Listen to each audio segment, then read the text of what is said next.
Bonjour tout le monde, j'espère que vous allez bien et que vous passez une bonne journée. De mon côté, ça va un peu. Il faut dire que je suis un peu grippé, mais le Seigneur fait grâce. Cette petite grippe, elle est en train de partir aussi vite qu'elle est venue, par la grâce de Dieu. Donc, c'est un sujet de joie pour moi de me retrouver encore devant vous pour pouvoir vous partager la parole du Seigneur, ce que le Seigneur en fait a mis à mon cœur. Donc, que son nom soit béni, que son nom soit loué. Et je vous prie de continuer à prier pour moi, pour l'œuvre du Seigneur, pour que le Seigneur continue en fait à mettre dans ma bouche des paroles qui encourageront son peuple, des paroles qui vous mèneront en fait au ciel, hein, au ciel. Et priez aussi beaucoup pour moi, pour toute autre chose, hein, par la grâce de Dieu. Et je suis convaincu que le Seigneur fera grâce. Amen. Donc, en cette journée, nous allons avoir un petit thème, une petite exhortation concernant en fait l'évangélisation. Comment évangéliser? C'est une question que beaucoup d'enfants de Dieu se posent ou se sont posés. Comment évangéliser? Et puis, bon, il y a d'autres prédicateurs qui vous en diront encore beaucoup plus, davantage, sur comment évangéliser.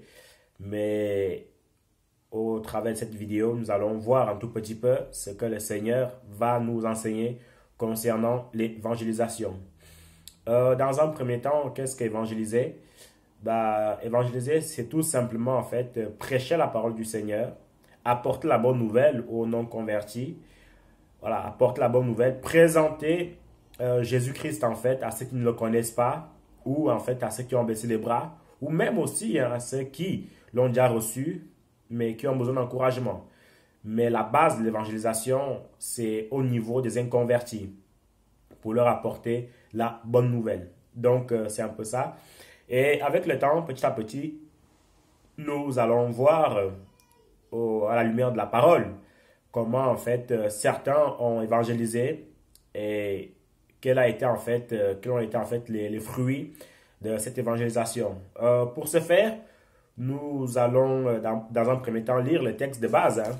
Le texte de base, donc dans Matthieu chapitre 18. Matthieu chapitre 18, le verset 18 au verset 20. Matthieu chapitre 18, le verset 18 au verset 20. Il est écrit: Jésus s'étant approché, leur parla ainsi: Tout pouvoir m'a été donné dans le ciel et sur la terre. Allez et faites de toutes les nations des disciples, les baptisant au nom du Père, du Fils et du Saint-Esprit, et enseignez-leur à observer tout ce que je vous ai prescrit. Et voici, je suis avec vous tous les jours jusqu'à la fin du monde. Voici, je suis avec vous tous les jours jusqu'à la fin du monde. Donc voilà une recommandation, voici un ordre, puisque le Seigneur dit allez. Quand on dit aller, le Seigneur n'est pas en train de nous demander est-ce que tu peux aller, s'il te plaît, est-ce que tu peux aller, s'il te plaît ceci, s'il te plaît cela. Non, il dit allez, donc vas-y. C'est un ordre venant du Seigneur. Donc tout chrétien doit être amené à évangéliser. Ce n'est pas que je peux, non, c'est tu dois. Ce n'est pas que je peux évangéliser, non, c'est tu dois évangéliser. C'est une recommandation du Seigneur. Et pour ne pas te faire peur, mon frère, ma soeur, si jamais tu sais qu'évangéliser est un ordre et que tu fermes toujours ta bouche, tu risques de rendre compte au Seigneur, puisqu'il y a des millions, il y a des milliers, il y a des centaines d'âmes qui meurent au dehors. Et si tu fermes la bouche pour ne pas évangéliser, sache que le Seigneur pourra te réclamer leur sang. C'est quelque chose, en fait, parfois on oublie. Et on se dit, non, moi, j'ai pas de problème. Non, moi, je ne vais pas parler. Nous sommes des esclaves du Seigneur. Et un esclave fait ce que son maître lui demande de faire, un point à la ligne. Donc, c'est un peu ça. Donc, avec un peu d'expérience, avec un peu de recul, concernant l'évangélisation, je peux dire, conseiller, qu'il y a plusieurs plusieurs manières d'évangéliser. Il y a plusieurs manières d'évangéliser, mais on va en citer quelques-uns. Certainement, vous en savez aussi. N'hésitez pas en fait à les poster aussi par commentaire. Ça pourra justement aussi aider ceux qui passent sur cette chaîne pour l'évangélisation. Dans un premier temps, nous pouvons évangéliser avec des tracts en fait, ou des traités. Je m'explique. Vous faites une petite feuille, hein.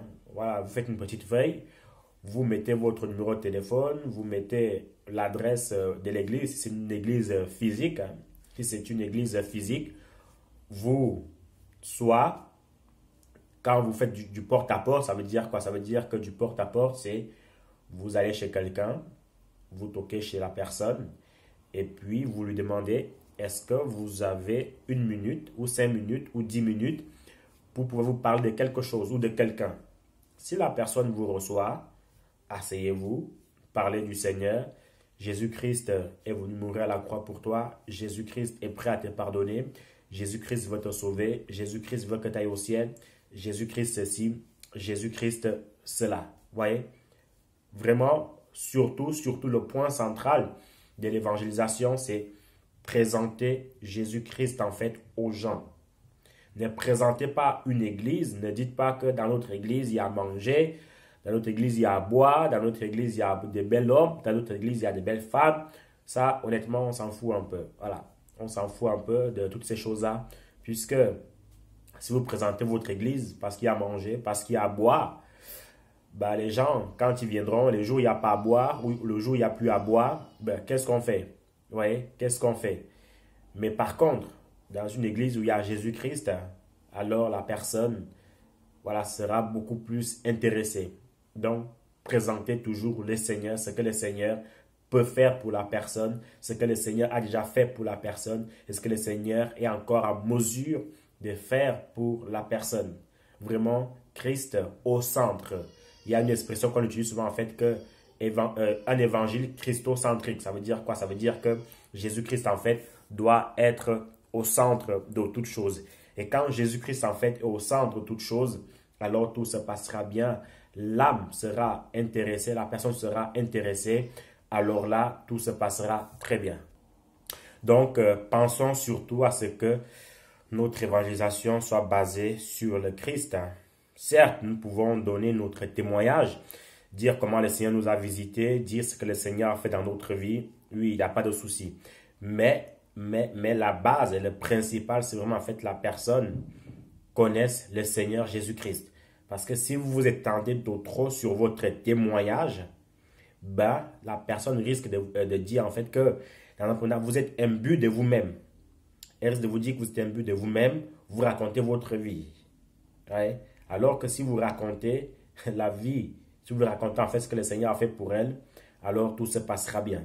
Donc, voilà une première forme d'évangélisation. Genre, vous faites un traité ou un tract, hein, si vous voulez, une petite feuille. Vous mettez votre numéro de téléphone. Voilà, numéro de téléphone, l'adresse de l'église, c'est une église physique. Hein.